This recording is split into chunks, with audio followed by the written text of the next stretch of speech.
Cool. Time for the next talk. This one is on the Keystone assembler framework. Okay, so welcome to my talk, and this one's about Keystone, the last missing framework for reversing. Actually, the title is just to catch your attention, so don't dig too much into that. And Keystone was already released with all the source code, binary package, and documentation at the website keystoneengine.org. You can get that from the website. Okay, so my name is Nguyen Anh Quynh, and I have some background in academia. And my main research focus on operating system, virtual machine, binary access, and on those low-level stuff. And I happen to be the founder of a few frameworks: Capstone disassembler, REcon emulator, and Keystone assembler. So that's the question. Anybody here use any of those frameworks? Oh, thank you. Okay, so in this talk, I will introduce a bit on the background of the assembler frameworks and their issues. And next, I introduce the motivation behind Keystone projects and how Keystone was designed and implemented. And there are a few demos if you have enough time. Okay, so all the reversing tools are based on some fundamental foundations. One of them is a disassembler. The second one is CPU emulator, right? So what is missing here? So we look at the picture again, you see that disassembler, given the input as a binary, you return the instruction in assembly. You give the same binary to emulator, it runs the instruction and tell you how the CPU is affected. So the question here is, where is the binary coming from? And the answer is that mostly the binary comes from some assembly instruction, and you need to compile that to get a binary. So the missing pieces in this picture is the assembler. So you can see that with an assembler, you can compile assembly instruction, get back the binary, and you can feed the binary to either disassembler or CPU emulator. So assembler is something very simple. It compiles the assembly instruction for you and return the encoding, usually as a sequence of bytes. First of all, on x86, if you compile inc EAX, it return you 1 byte, which is 40. And the CPU can understand this byte 40 as something that increase the EAX register by 1. And here we focus on framework, not just assembler tool. So framework is something that more or less a library which you can embed in your tools and build your application on top of the framework. So assembler has some important application, and the most important one is dynamic machine code generation. So we can compile a runtime the assembly instruction and get back the binary. And usually you use assembler for something like binary rewrite, binary searching. So on the assembly engine function in the same way inside. So basically you give the assembler one or few instructions. It will pass the input into many statements. And for each statement, the assembler will handle it differently. It can be understood as a label, macros, directive, and so on. For the instruction, assembler will pass it into the mnemonic and operands, and after that it emits machine code accordingly to the output from the last phase. And here you need to understand the CPU instruction method very well to do this one, to emit machine code properly. So now what you need to do if you want to build one assembler from scratch? So the answer is the huge amount of work. You need to have good understanding on CPU encoding. You need to understand all the instruction in the instruction set of the CPU. And lastly, you need to keep up with the updated from the CPU vendor because the CPU vendor frequently introduce new instruction. So it's not easy work. So what is a good assembler framework?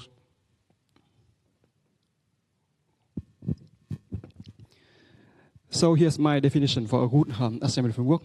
First one is must be a true framework, which means it allows you to embed framework into your tool without having to call external process. It should support multiple architectures. Should support x86, ARM, ARM64, MIPS, PowerPC, Spark, and also on those important and popular architectures. It should be multi-platforms, which means it should work on own cap, OS, Windows, Linux, Mac, Android, iOS, and so on. It should be updated. It should support latest instruction on all those CPUs. And finally, it should have bindings because usually people build tools using bindings, high-level languages like Python, Ruby, Go, JavaScript, and so on. Unfortunately, so far, even in 2016, there's nothing up to my standard. There's also a few frameworks like Yasmer, which is only support x86 and nothing else. It's no longer updated. There's something from Intel named Intel Set, which has the same issues. It only supports x86 and nothing else. It comes from Intel, but Set actually misses many instructions. And it's closed, so you cannot fix bug inside. You cannot understand what happened inside when you use it. And finally, there's no framework for all other important architectures. ARM, ARM64, MIPS, PowerPC, Spark. We had nothing for those CPUs. So without proper framework, people struggle for years and forever. And because there's no framework, they need to build your tools by executing on external process, for example, NASM or GNU gas from GNU. And the way they do is that they feed the assembly code. Okay, they write the assembly code into one file, and they feed that file into the external tools, let it run. After that, they get the object code. And again, they need to call a linker to link the object code into a final files. And lastly, they need to do some need to parse the, for example, EUF file to get out the instructions inside. So you can see that this is a lot of work and it's ugly and it's inefficient. The reason is that you need to call external process, so you consume memory. Performance is bad, and it's not always work. For example, what if we want to do assembler from inside the kernel? It's not a good idea to call back to the user space, right? For the user, for process inside user space. Not nice thing to do.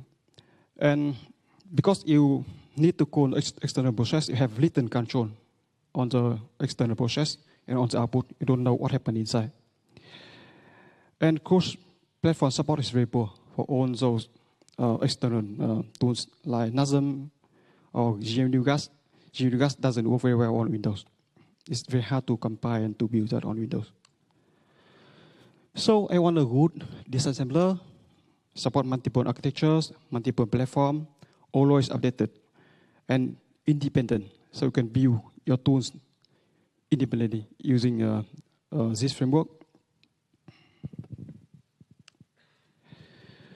So because it seems that if I just sit down and wait for somebody to do this for me, so it will be forever. So because I had so much fun with Keystone and REcon, I decided to step up and do that again. So that's how how Keystone was born. So I started the Indiegogo campaign for Keystone in March, and thanks to community, a lot of people contributed. And I released a beta code to some beta tester at the end of April. At that time, I had only Python binding. And at the end of May, I released the first version to the public, and the beta tester contributed a lot. They have to build few more bindings. So we have bindings for Node.js, for Ruby, for Go, and for Rust, and Haskell recently. So totally we have 6 bindings for Keystone now. Okay, so next part is the ideas behind Keystone and how it's designed and implemented.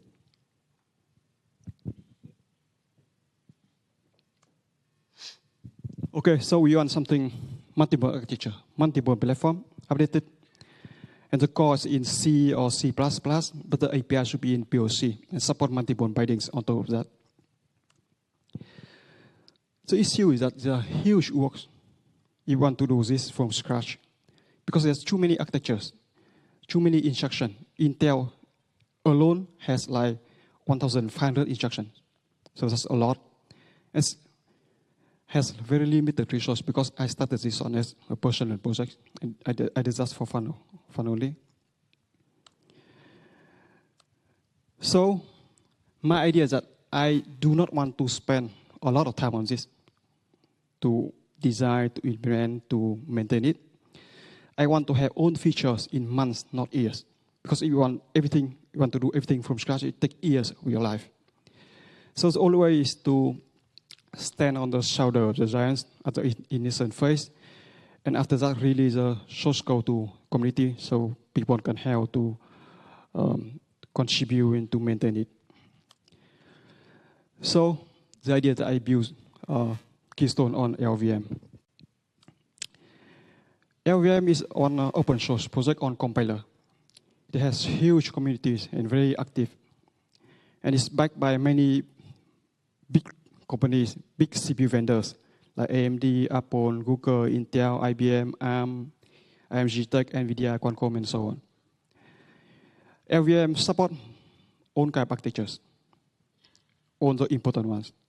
And it has, it's multi-platform. It's run on own kind of platform, own kind of OS. So it's good. So here's an overview of the LLVM architecture, which is focused on compiler.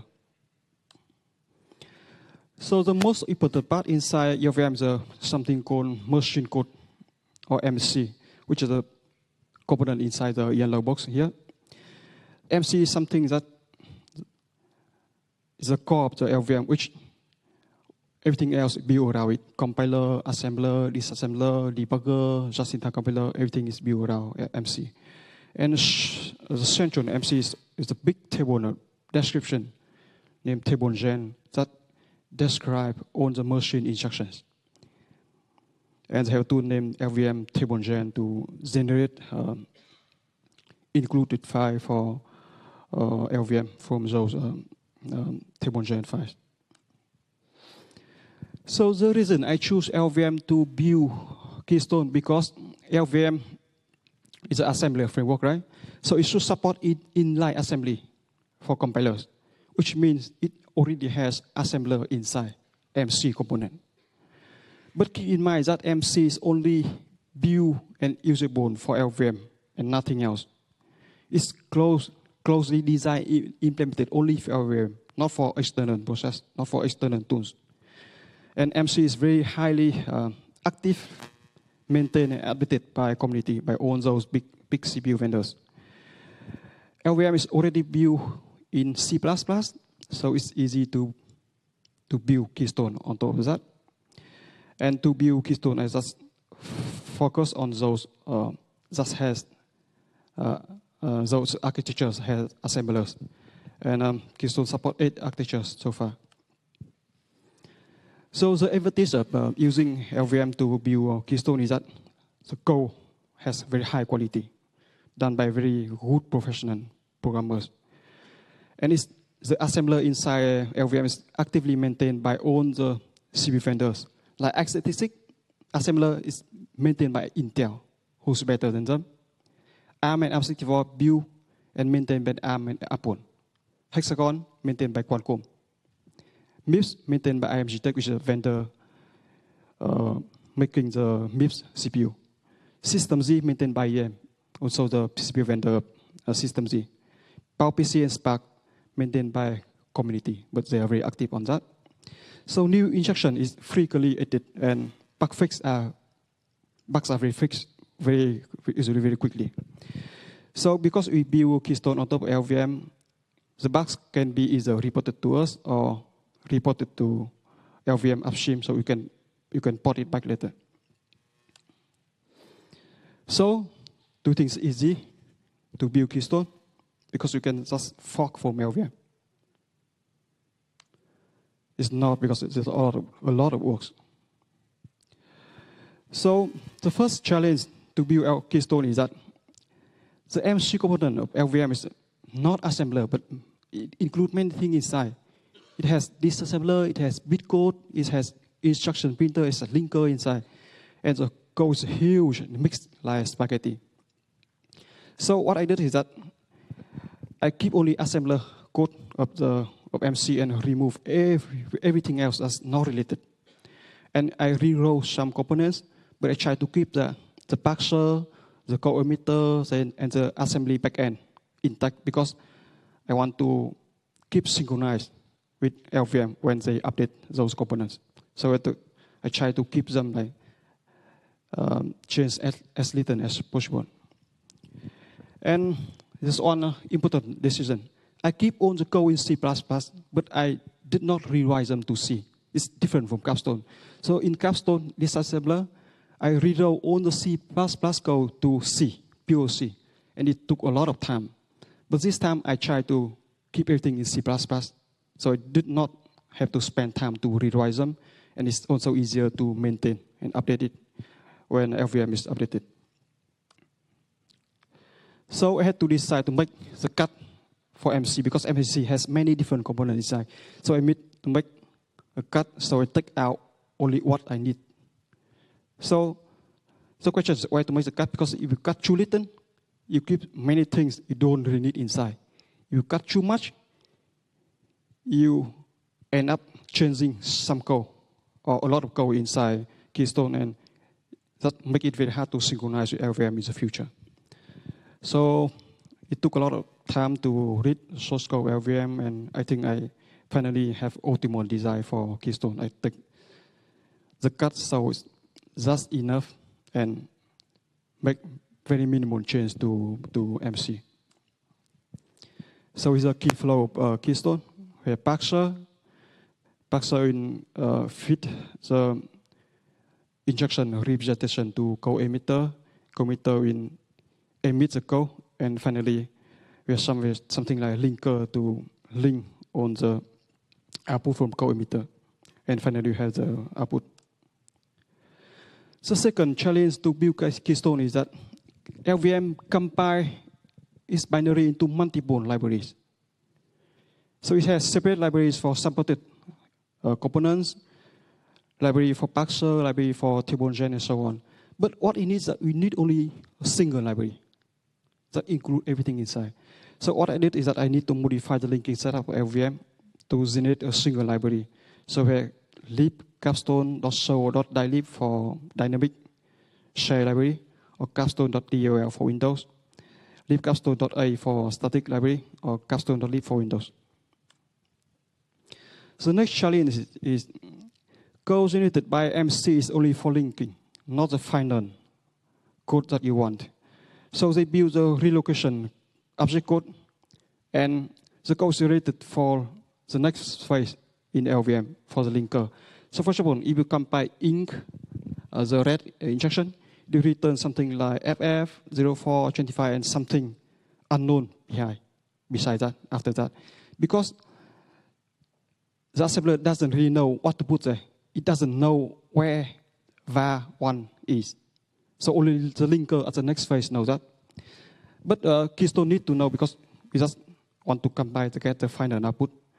So what I did here is I fix something so I can detect and report the missing symbol. So if var1 is not available, it's missing, I report that this one is missing and the assembly input is not correct. So the next challenge is LLVM is the assembler inside MC is not aware of relative branch targets. For example, on ARM, you compile BOX, and the target address, it will return something like that. That's from LVM. But actually, this one's wrong because this instruction depends on where you are, where you position this instruction. So it depends on the distance between your place and the target. So what I did to fix it is to have the API KS ASMA to have it allowed to specify the arrest of the instruction. And I changed the core of the MC, so it retains the arrest for every statement. And I find all the relative branch instruction in all the architectures and fix all of them, so the encoding is properly according to the current and the target arrest. Another challenge to build Keystone is that LVM usually give up and it cannot handle the input. So for example, the red instruction is something wrong because the last one should be some constant, some embedded number. So if you fit the red instruction to LVM, it tells you that this is not an embedded and it exits immediately. So this is a huge problem because Keystone is a framework, right? It should not exit. It should not quit when it cannot handle the input. So actually, this is a huge challenge. It's a lot of work. I need to fix all the exit like that, and I propagate the errors back to the top level API. So the exit can be happen in any phases in the flow. It can be in parser, it can be in the code emitter, it can be even in the linker, the final phase. So fixing this took a lot of time. These are the issues. LVM doesn't support non-LVM syntax. It only supports LVM syntax. But you want other syntaxes like NASM or MASM or something and so on. LVM has no binding at all. And keep up with upstream code because LLVM is very active and it updated the code very, very frequently. So keep up with the change from LLVM is a lot of work. So what I did is that I need to extend LVM x86 parser so it can support new syntax. I built Python binding myself before the beta phase. And after that, community helped to build more bindings for JavaScript, for Node.js, for Ruby, Go, Rust, and Haskell. And at the moment, I still need to keep synchronize with LVM when they have the important update, important bug fix. So Keystone can get all those bug fixed and also in those important changes. So you can say that because Keystone is built on LVM, it is the same thing, but actually it's not.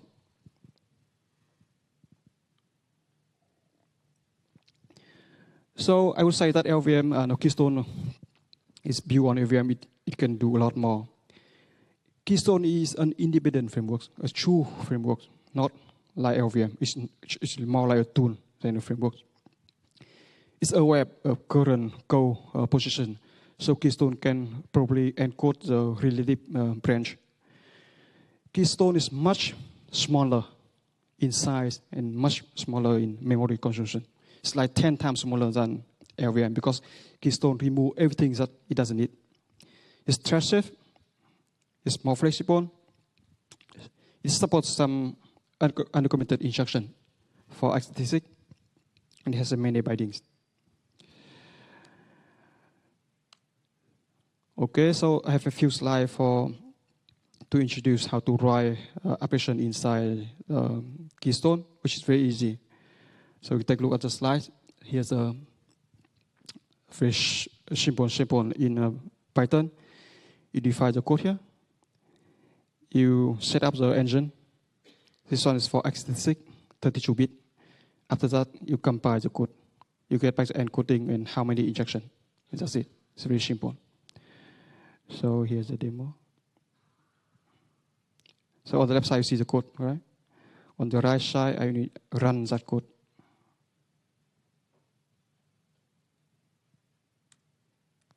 And this is the output. So true instruction has 2 bytes. Okay, and a few demos.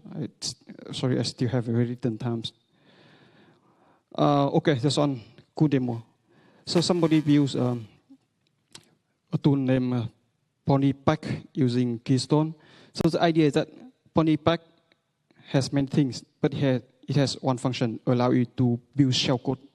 So you can describe the high-level operation with the shellcode, and you can translate internally. PonyPack translate all the operation into low-level assembly, and it uses Keystone to build the shellcode for you. And because Keystone support own type architectures, the shellcode builder support own type architecture that Keystone support. So here's the demo. No.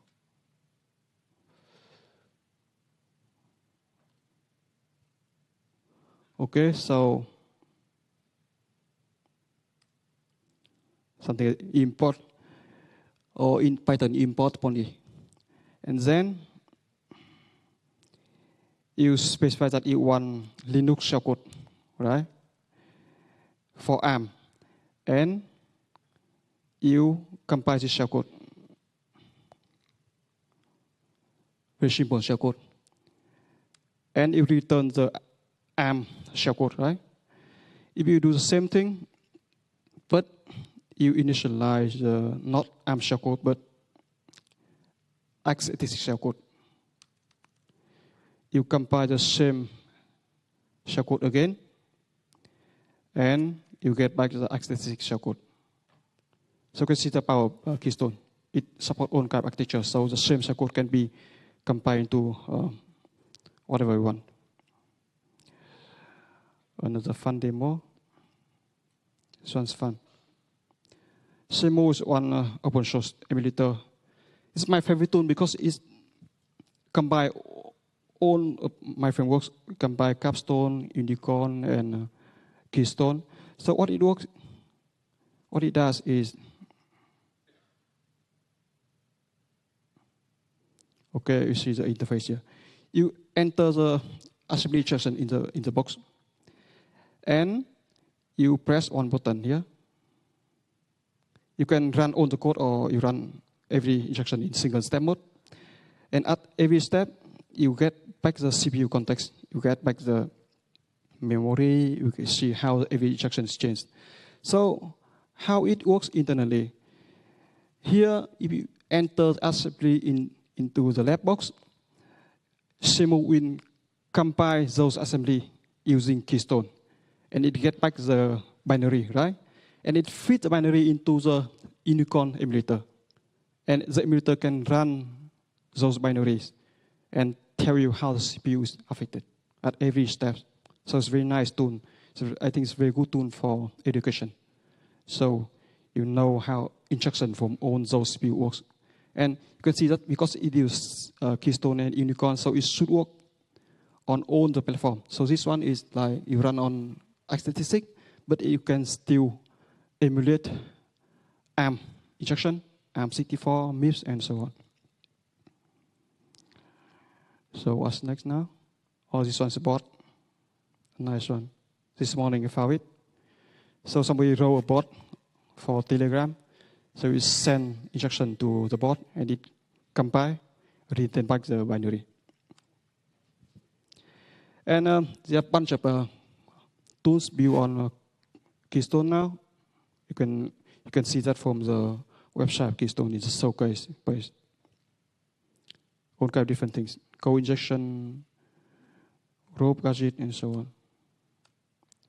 So conclusion: Keystone is the next generation assembler frameworks, support on-cap CPU, multi-platforms, very simple and clean API, easy to use, easy to build your tools, open source. And future updates is guaranteed because it's built on LLVM. So whenever LLVM adds something, update something, I can port it back to Keystone and support. And we say that we are seriously committed to Keystone project, and we want to make it the best assembler engine for community. Okay, so here's the full picture, the final picture. So we have Capstone assembler, disassembler, the Unicorn emulator, we have Keystone assembler, and all of them are open source, multi-platform, multi-architectures, with many bindings. And they function independently, but they complement each other very well to make a complete set of frameworks. So we call it a reversing trilogy. Okay, so I bring a bunch of stickers to REcon, but unfortunately, I still only have a few stickers left. So if anybody here wants sticker, come to see me after my talk. Okay, do you have time for questions?